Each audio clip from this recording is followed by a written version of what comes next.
Baik, bismillahirrahmanirrahim. Assalamualaikum warahmatullahi wabarakatuh. Selamat pagi, salam sejahtera bagi kita semua. Salam swastiastu, namo buddhaya, salam kebajikan bagi kita semua.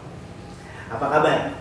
Semoga kabar baik dan tentunya kesehatan, kebahagiaan dan tentunya keberuntungan ada dalam diri kita semua. Amin ya rabbal alamin. Di sini saya sebagai ketua kelompok 3 memperkenalkan rekan-rekan saya ada Diri, nama saya Diva Muhammad Aminullah, NPM 201100040.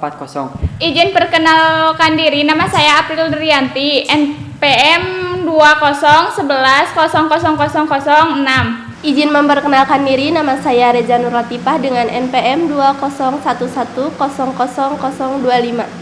Izin memperkenalkan diri, nama saya Tira Nabila Koswara, NPM 201100031. Perkenalkan, nama saya Dimas Maulana, NPM 201100041. Saya Pijar Semanggi, NPM 1811000201. Perkenalkan, nama saya Mamita Sapitri Apriliani, NPM 201100007. Sayyidin Islamiyatul Ningsi dari kelas 2A Manajemen dengan nomor NPM 201100009.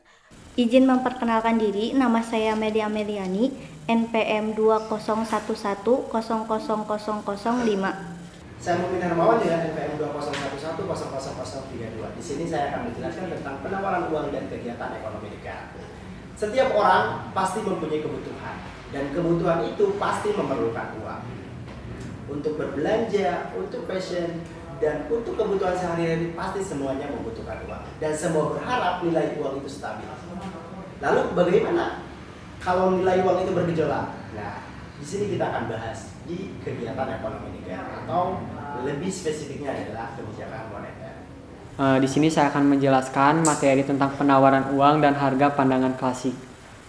Ahli-ahli ekonomi sebelum Keynes, terutama ahli-ahli ekonomi klasik, menumpukan analis mereka kepada efek dari perubahan-perubahan penawaran uang ke atas tingkat harga.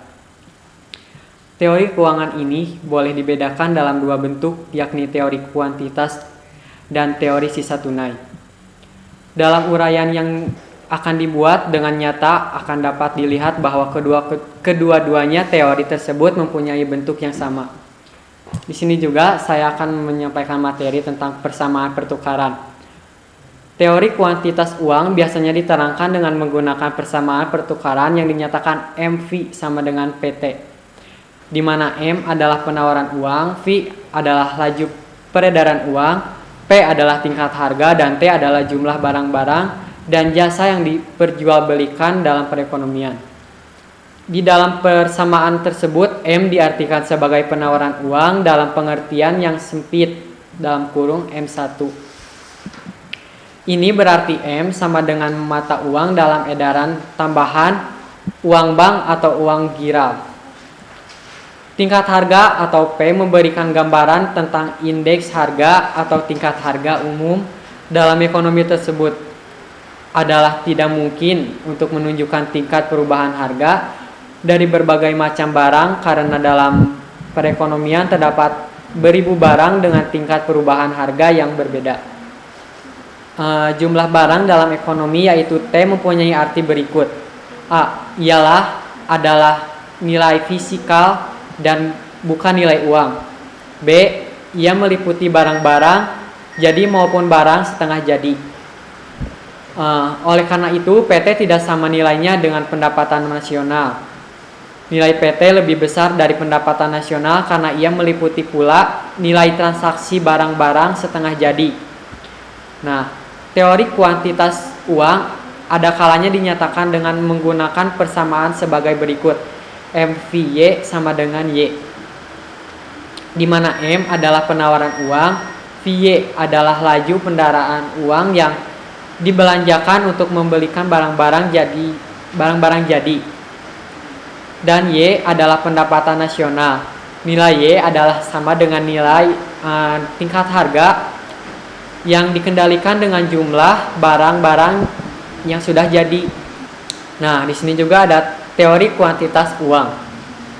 Pandangan dari teori kuantitas uang dapat diringkas sebagai berikut.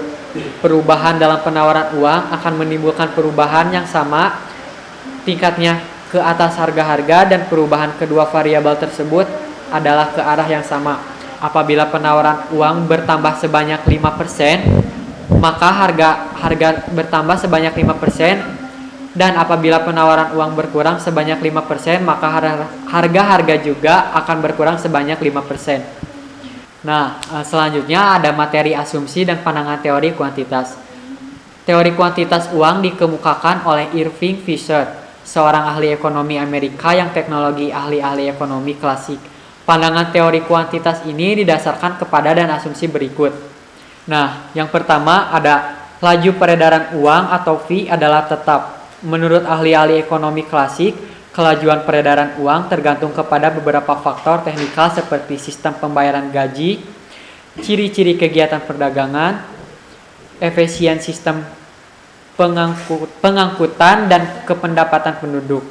Faktor-faktor ini tidak mengalami perubahan dalam jangka pendek, dan oleh karena itu cara-cara masyarakat untuk menggunakan uang dan berbelanja tidak berubah.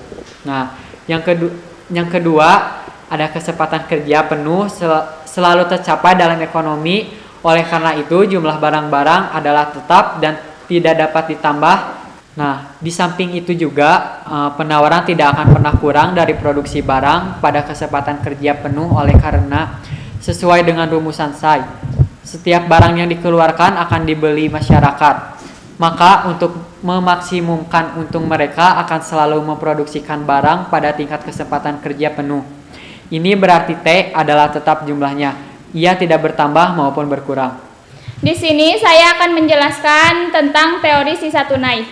Beberapa tahun sebelum Irving Fisher mengembangkan teori kuantitas, seorang ahli ekonomi yang berasal dari Inggris yakni Alfred Marshall dari Cambridge mengembangkan teori sisa tunai. Teori ini juga menerangkan sifat hubungan di antara penawaran uang dan tingkat harga. Teori sisa tunai mempunyai pandangan yang sama dengan teori kuantitas uang. Teori ini juga berpendapat bahwa perubahan dalam penawaran uang dan menimbulkan penambahan harga-harga yang sama tingkatnya. Teori sisa tunai diterangkan dengan menggunakan persamaan berikut. M sama dengan KVT, di mana M, P, dan T mempunyai arti yang sama dengan M, P, dan T dalam persamaan. MV sama dengan PT atau K sama dengan 1/Pi. Yang kedua, kritik-kritik ke atas teori kuantitas uang. Sehingga ke masa kini, pandangan-pandangan pokok teori kuantitas uang masih mendapat sokongan yang kuat dari segolong ahli-ahli ekonomi. Ahli-ahli ekonomi modern yang menyokong teori kuantitas uang dikenal sebagai golongan moneteris. Mereka berpendapat bahwa pemerintah perlu mengatur penawaran uang agar inflasi dapat dihindari dari perekonomian dan dapat berkembang dengan teguh. Berdasarkan keyakinan ini, golongan moneteris berpendapat bahwa kebijakan moneteris adalah alat yang paling efektif untuk mengendalikan kegiatan ekonomi. Beberapa kritik-kritik yang dikemukakan ke atas teori kuantitas. Yang pertama, pemisahan bahwa T adalah tetap, kurang tetap. Asumsi ini erat hubungannya dengan keyakinan bahwa perekonomian selalu mencapai tingkat kesepakatan kerja penuh. Oleh karena itu, ahli-ahli ekonomi klasik berpendapat kesepakatan kerja penuh selalu tercapai, maka seterusnya mereka berpendapat bahwa jumlah barang-barang dan perekonomian tak dapat ditambah, maka T tetap. Golongan Keynesian berpendapat bahwa kesempatan kerja penuh tidak selalu dicapai. Yang banyak berlaku adalah kegiatan ekonomi yang tidak menggunakan faktor-faktor produksi secara sepenuhnya dan menyebabkan pengangguran. Oleh karena itu, jumlah barang-barang T masih boleh ditambah. Laju peredaran uang tidak selalu tetap dalam jangka pendek dan jangka panjang. Di samping faktor-faktor yang disebabkan oleh ahli ekonomi klasik, banyak lagi faktor-faktor lain yang mempengaruhi kelajuan peredaran uang. Pengangguran yang tinggi mengurangi pengeluaran masyarakat, dan ini mengurangi laju peredaran uang. Inflasi menyebabkan orang lebih suka berbelanja sekarang di masa yang akan datang. Maka peredaran uang bertambah cepat dalam jangka panjang. Dalam jangka panjang, kemajuan dan perkembangan institusi keuangan mengurangi sisa tunai dan ini mempercepat laju peredaran uang. Dengan demikian, terdapat faktor-faktor penting dalam jangka pendek dan jangka panjang yang akan mempengaruhi dan boleh mengubah laju peredaran uang. Yang kedua, perhubungan antara penawaran uang dan harga adalah lebih rumit dari yang diterangkan oleh teori kuantitas. Apabila ekonomi menghadapi masalah pengangguran, persamaan MV sama dengan PT tidak dapat digunakan untuk menerangkan bagaimana perubahan penawaran uang akan mempengaruhi harga dan jumlah produksi barang dan jasa. Yang ketiga, teori kuantitas hanya memperhatikan fungsi uang sebagai alat untuk melicinkan kegiatan tukar-menukar dan transaksi dengan menggunakan uang. Dalam persamaan MV sama dengan PT, masyarakat dianggap meminta uang untuk tujuan membiayai transaksi saja. Berdasarkan persamaan MV sama dengan PT, harga-harga akan tetap stabil apabila kenaikan T sebanyak 5% dan diikuti oleh pertumbuhan M sebanyak 5%. Ini menunjukkan persamaan MV sama dengan PT menganggap bahwa uang hanya digunakan untuk tujuan transaksi jual beli barang. Dalam teori Keynes, uang digunakan untuk tujuan berjaga-jaga dan spekulasi. Yang terakhir, teori kuantitas mengabaikan efek perubahan penawaran uang ke atas suku bunga. Dalam teori kuantitas tidak diperhatikan efek perubahan dari penawaran uang ke suku bunga. Ini disebabkan karena dalam teori klasik, suku bunga ditentukan oleh penawaran tabungan dan permintaan tabungan untuk investasi. Oleh sebab itu, mereka berpendapat bahwa penawaran uang tidak mempengaruhi suku bunga. Pandangan golongan Keynes adalah berbeda. Menurut golongan Keynesian, penawaran uang mempengaruhi suku bunga. Di sini saya akan membahas tentang permintaan uang dalam grafik. Permintaan uang adalah jumlah uang yang diminta oleh masyarakat untuk ketiga tujuan memegang uang, yaitu tujuan transaksi, tujuan berjaga-jaga, dan tujuan spekulasi. Permintaan uang untuk tujuan transaksi dan berjaga-jaga mempunyai sifat yang berbeda dengan permintaan uang dan tujuan spekulasi. Permintaan uang untuk transaksi dan berjaga-jaga ditentukan oleh pendapatan nasional. Semakin tinggi pendapatan nasional, semakin banyak uang yang diperlukan untuk tujuan transaksi dan berjaga-jaga. Sedangkan permintaan uang untuk tujuan spekulasi ditentukan oleh suku bunga. Apabila suku bunga tinggi, permintaan uang untuk spekulasi rendah, karena uang telah digunakan untuk membeli surat-surat berharga. Sebaliknya, apabila tingkat suku bunga rendah, maka permintaan uang untuk spekulasi tinggi, dikarenakan masyarakat tidak bersedia untuk melakukan pembelian surat-surat berharga dan akan memegang uang. Ciri-ciri dari tiap-tiap tujuan memegang uang dapat digambarkan seperti gambar berikut. Pada gambar A adalah kurva permintaan uang untuk tujuan transaksi dan berjaga-jaga. Seperti yang telah diterangkan, permintaan uang untuk transaksi dan berjaga-jaga ditentukan oleh pendapatan masyarakat atau pendapatan nasional. Sifat hubungan inilah yang ditunjukkan dalam gambar tersebut. Sumbu datar menunjukkan jumlah uang yang diminta dan sumbu tegak menunjukkan pendapatan nasional. Kurva MTV bergerak dari kiri ke bawah atas, kanan, dan bermula dari titik origin. Kurva seperti ini berarti semakin tinggi pendapatan nasional, semakin tinggi permintaan uang untuk transaksi. Ketika pendapatan nasional YA, permintaan uang adalah MA. Dan ketika pendapatan nasional YB, permintaan uang adalah MB. Sifat hubungan ini digambarkan oleh kurva MTV. Gambar B menunjukkan permintaan uang untuk tujuan spekulasi. Sumbu datar menunjukkan jumlah uang yang digunakan untuk tujuan spekulasi dan sumbu tegak menunjukkan suku bunga. Pada suku bunga sebesar R0, jumlah uang yang diminta adalah M0. Dan pada suku bunga sebesar R1, jumlah uang yang diminta adalah M1. Maka kurva MPS adalah kurva permintaan uang untuk spekulasi. Dan ciri-cirinya adalah semakin rendah suku bunga, semakin banyak permintaan uang untuk tujuan spekulasi. Maksudnya adalah semakin rendah suku bunga, semakin besar keinginan masyarakat untuk menyimpan uang dan tidak menggunakannya untuk spekulasi. Di sini saya akan menjelaskan grafik permintaan uang.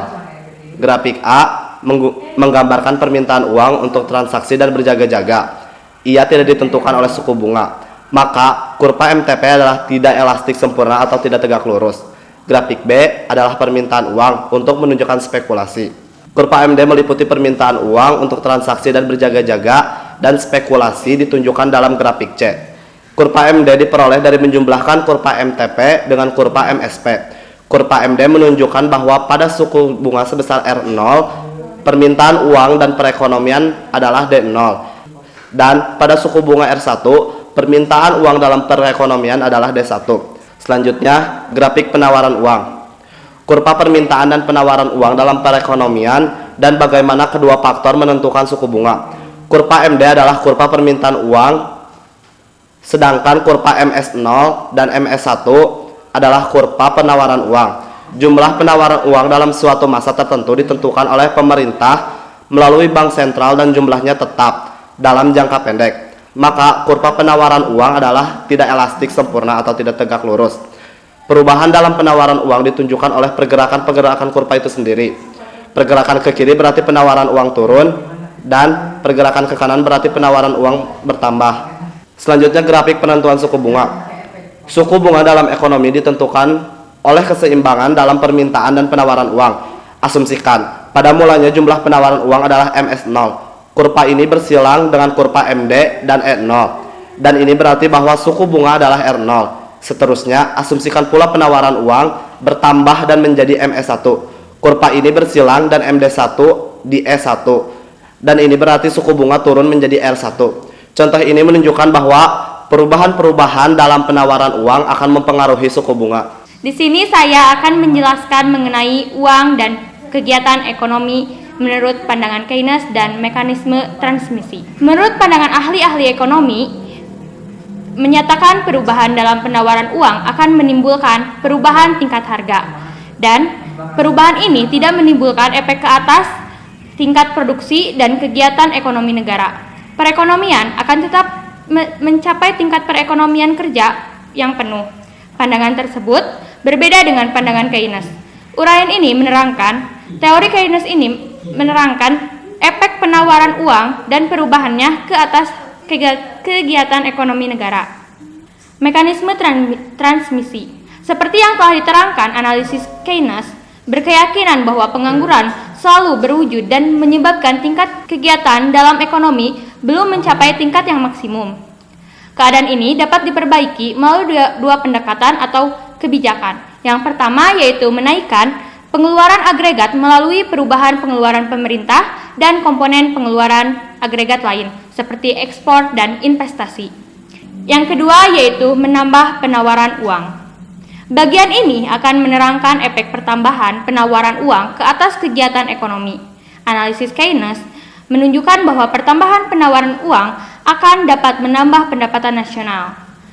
Teori Keynes tidak menunjukkan bagaimana perubahan penawaran uang akan mempengaruhi tingkat harga.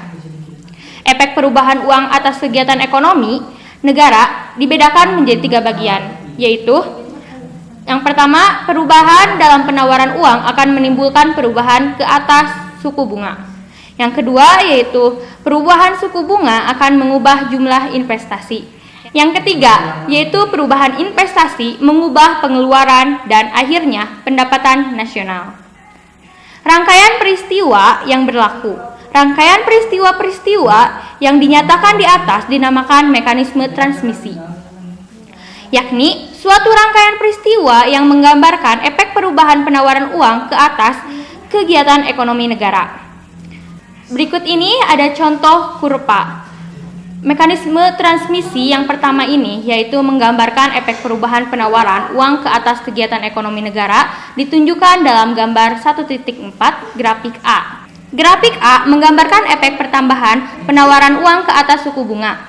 Pertambahan penawaran uang dari MS0 menjadi MS1 menyebabkan suku bunga merosot dari R0 menjadi R1. Bisa disimpulkan bahwa untuk grafik A, jika suku bunganya menurun berada di titik R0, maka pertambahan dan penawaran uang akan meningkat. Sedangkan untuk grafik B, efek perubahan suku bunga ke atas investasi ditunjukkan dalam gambar B. Pada ketika tingkat bunga adalah R0, tingkat investasi adalah I0, penurunan suku bunga menjadi R1 menyebabkan investasi bertambah menjadi I1. Dapat disimpulkan bahwa untuk suku bunga, jika suku bunga berada di R1 dan investasi akan mengalami kenaikan. Dan untuk grafik C menunjukkan jika perbelanjaan agregat menurun, maka pendapatan nasional akan meningkat. Dari uraian ketiga grafik tersebut dapat disimpulkan bahwa perubahan-perubahan dalam penawaran uang akan mempengaruhi keseimbangan pendapatan nasional. Pertambahan penawaran uang akan menambah pendapatan nasional dan kesempatan kerja. Sedangkan untuk pengurangan penawaran uang akan mengalami penurunan terhadap pendapatan nasional dan kesempatan kerja. Ini saya akan menjelaskan teori keuangan Keynes dan tingkat harga. Teori keuangan Keynes sama sekali tidak memperhatikan efek perubahan penawaran uang kepada tingkat harga. Oleh karena itu masih terdapat pengangguran, kenaikan penawaran uang dianggap hanya akan menaikkan pendapatan nasional dan kesempatan kerja. Tingkat harga diasumsikan tidak akan mengalami perubahan. Lalu, perangkap likuiditas adalah suatu keadaan di mana suku bunga dalam perekonomian mencapai tingkat yang sangat rendah dan menyebabkan permintaan uang untuk tujuan spekulasi menjadi elastik sempurna. Lalu di sini ada grafik perangkap likuiditas. Di sini diasumsikan pada mulanya penawaran uang adalah MS0. Pada tingkat penawaran ini, kurva permintaan uang MD DM menyilang MS0 di titik E0, dan ini menunjukkan bahwa suku bunga adalah 4%. Lalu diasumsikan pemerintah menambah penawaran uang sehingga menjadi MS1. Perubahan ini menyebabkan keseimbangan antara permintaan dan penawaran uang dicapai di E1, dan berarti suku bunga adalah 2%. Semenjak titik E1 kurva permintaan uang telah menjadi elastik sempurna. Sebagai akibatnya, apabila penawaran uang terus ditambah, tingkat bunga tidak akan turun lagi. Sebagai contoh, kenaikan penawaran uang dari MS1 ke MS2 menyebabkan keseimbangan perubahan dari E1 menjadi E2. Selanjutnya ada efek perubahan penawaran uang dalam analisis AD/AS. Selain menerangkan dengan menggunakan analisis Y sama dengan AE, efek perubahan penawaran uang kepada kegiatan ekonomi negara dapat pula diterangkan dengan menggunakan analisis AD/AS. Hal tersebut akan diterangkan dalam uraian berikut. Pertama sekali akan diterangkan bagaimana perubahan penawaran uang akan menggeser kurva AD.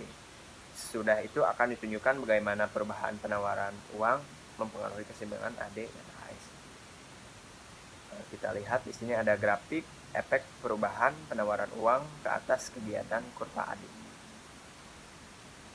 Dalam gambar grafik tersebut ditunjukkan bagaimana perubahan penawaran uang akan mempengaruhi keseimbangan Y sama dengan AE.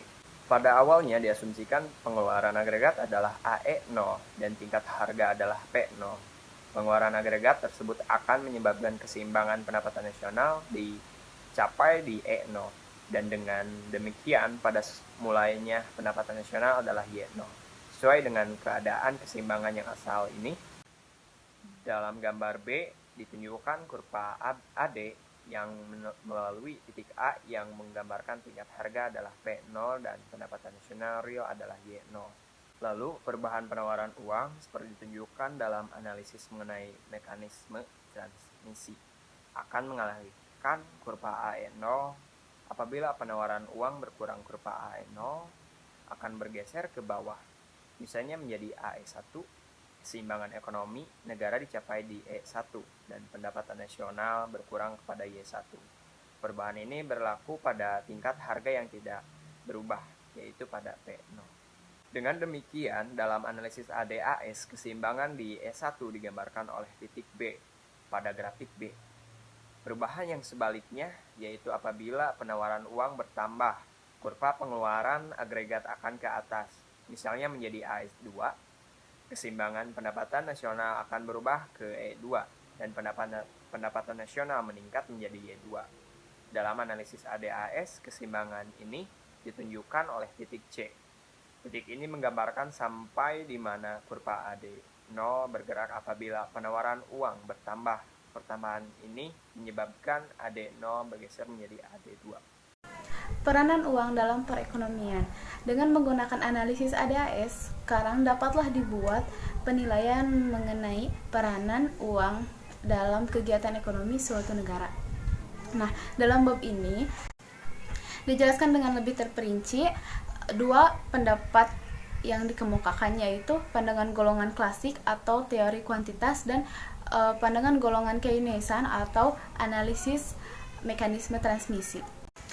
Setelah dua pendapat tersebut dikemukakan, Milton Friedman atau pelopor golongan monetaris mengemukakan pendapat baru yang pada dasarnya menyempurnakan teori kuantitas, tetapi pada waktu yang sama mempertimbangkan teori Keynes. Teori Friedman tersebut berpendapat bahwa pertambahan penawaran uang dapat menimbulkan kenaikan harga maupun kenaikan pendapatan nasional real, dan analisis ADAS ini dapat membantu memahami pendapat Friedman tersebut. Dari gambaran dalam analisis keadaan 1 dan keadaan 2 dapat disimpulkan bahwa sampai di mana penawaran uang akan menimbulkan perubahan ke atas tingkat harga dan pendapatan nasional real tergantung pada bentuk kurva AS. Apabila kurva AS landai, yang berlaku seperti apabila dalam ekonomi terjadi atau terdapat banyak pengangguran dan pendapatan nasional cenderung mengalami tingkat pertambahan yang tinggi. Sebaliknya, apabila pengangguran rendah dari kesempatan kerja penuh tercapai, maka pertambahan penawaran uang akan mengalami inflasi dan kenaikan yang relatif kecil ke atas pendapatan nasional real. Menurut analisis ADAS, pandangan golongan klasik dan Keynes tidak sepenuhnya benar.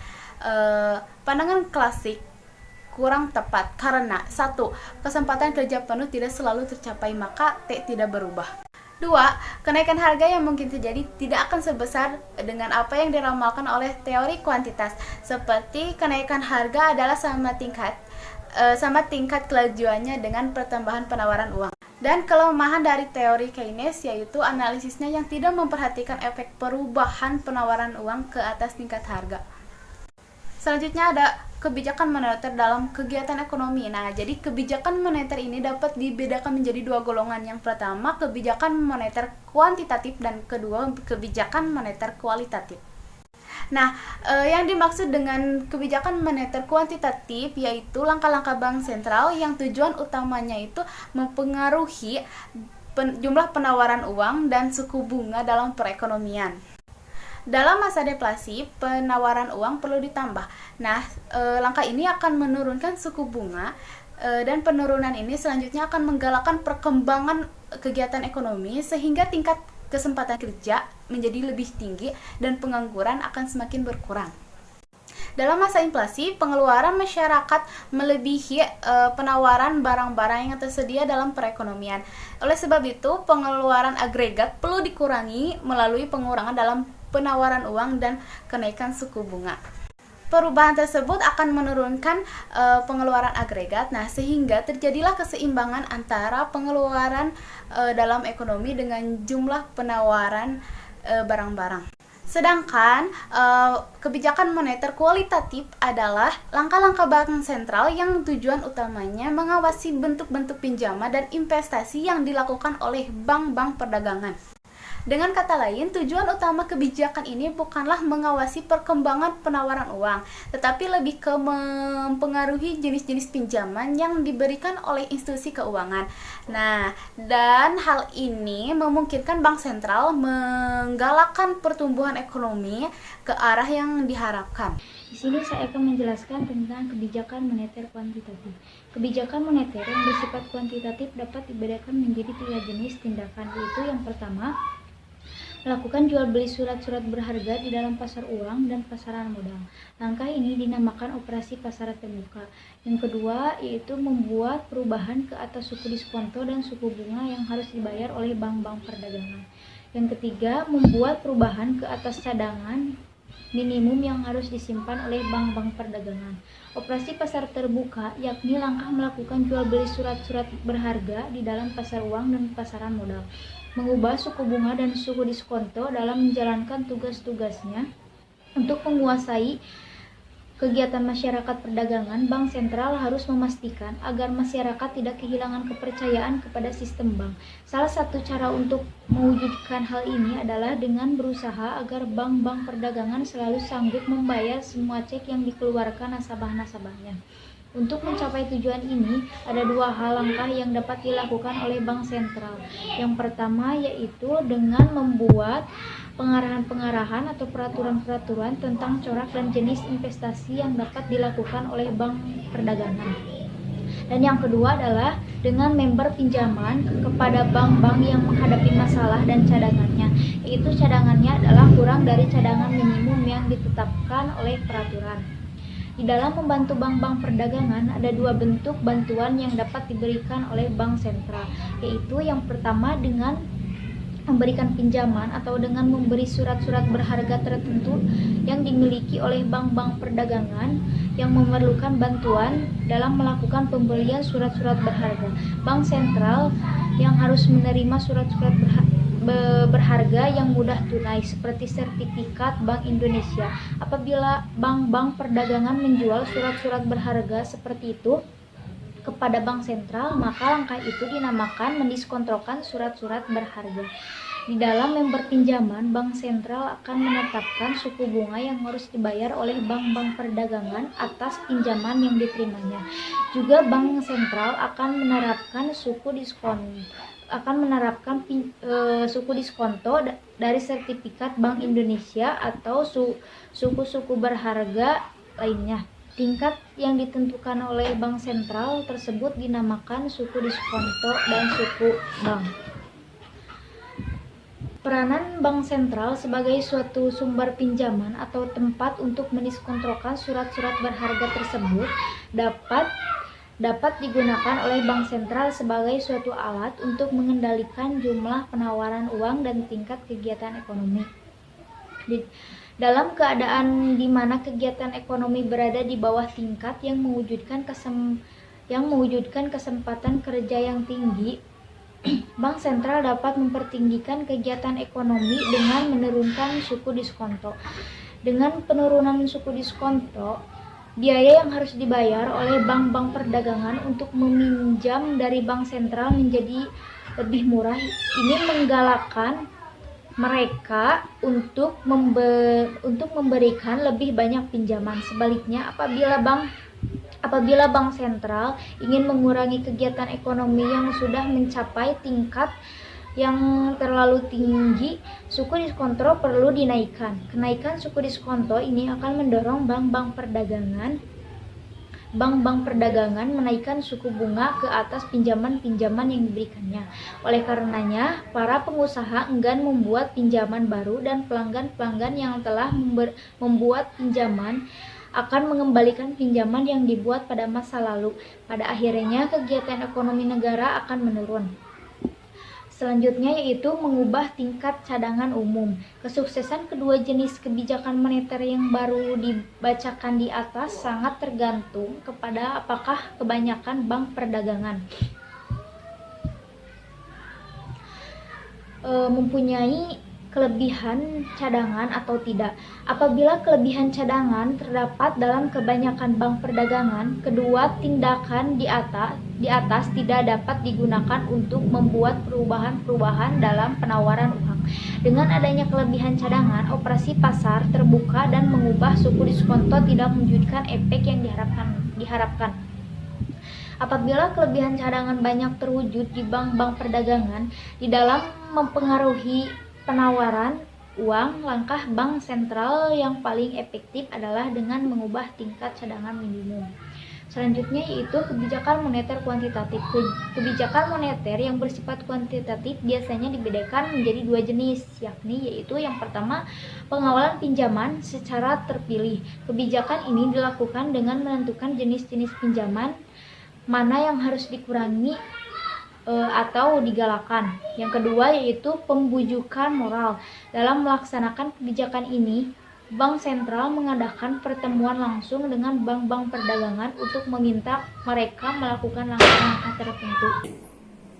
Efek kebijakan moneter dalam grafik.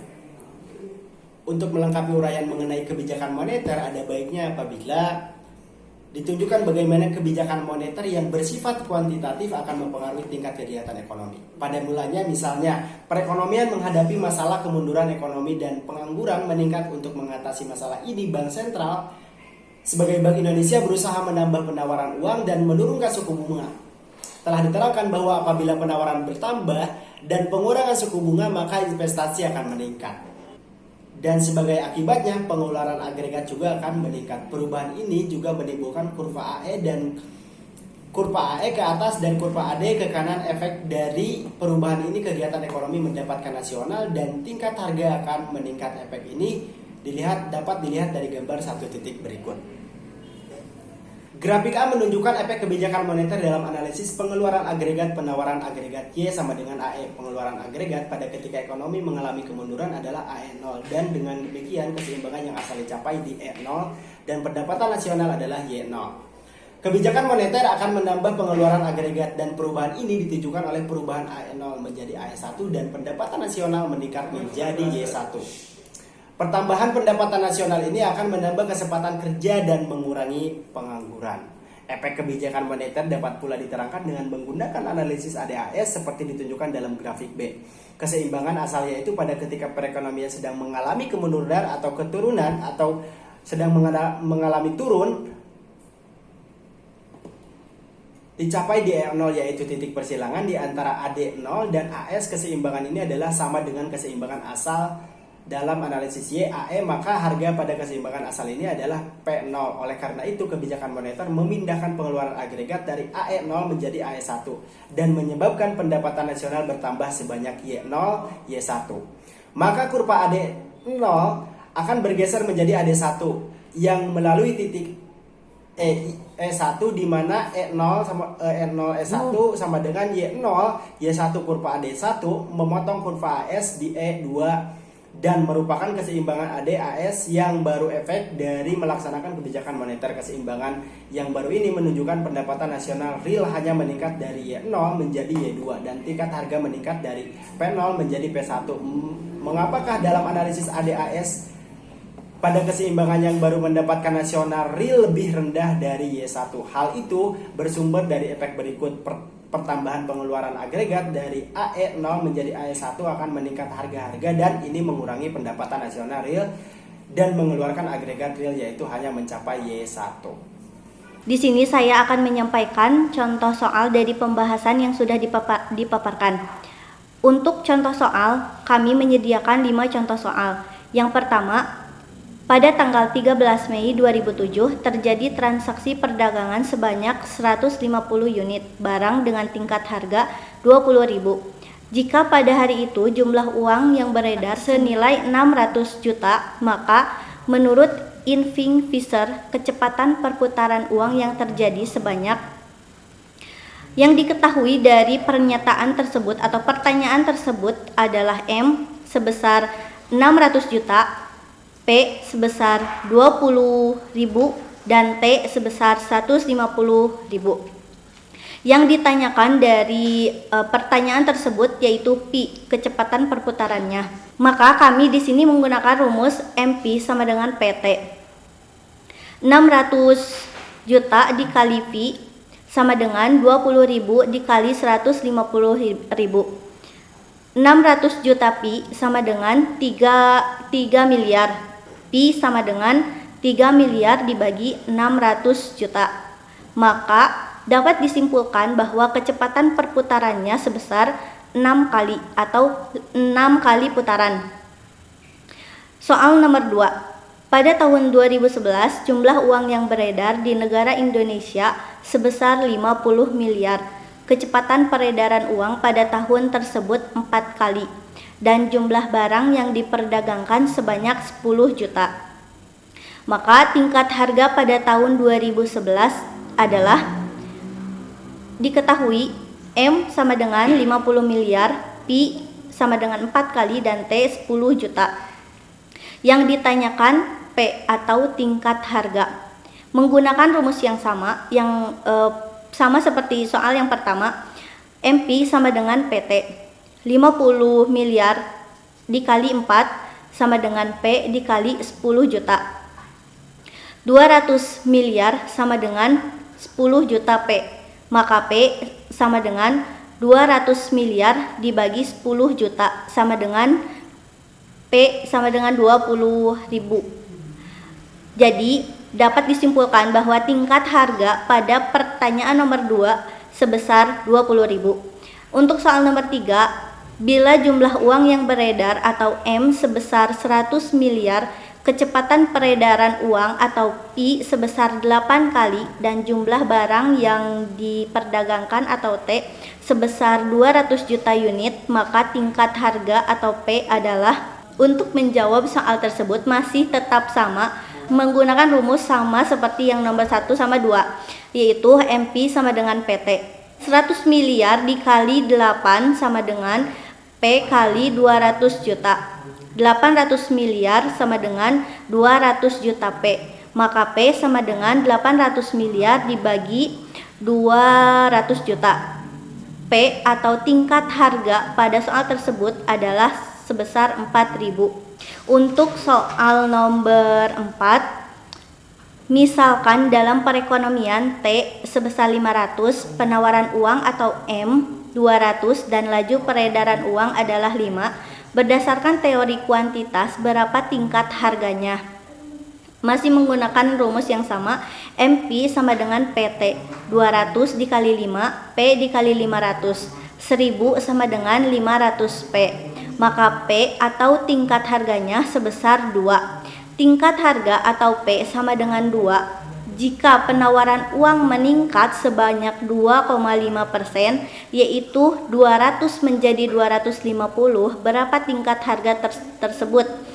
Masih tetap menggunakan rumus yang sama, MP sama dengan PT, 250 dikali 5 sama dengan P dikali 500. 1250 sama dengan 500 P. Maka P sama dengan 2,5.